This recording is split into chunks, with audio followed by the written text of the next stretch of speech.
To download Roblox Studio on your smartphone, open the Chrome browser. In Chrome browser, open Roblox and go ahead and log into your Roblox account. Once you successfully signed into your account, tap on Create. In here, you directly jump into your Roblox Studio. So basically, this is not the exact Roblox Studio app, but this is a workaround. Once you are here, to get more access of Roblox Studio, you can tap this three dot and enable desktop side.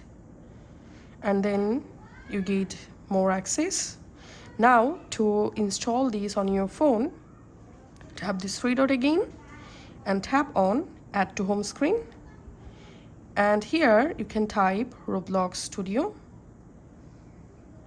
Then tap on Add. Tap on Add. Now go back to your home screen and here you will find Roblox Studio. By opening this, you can easily access Roblox Studio on your smartphone. So that's how you can actually install Roblox Studio on our smartphone.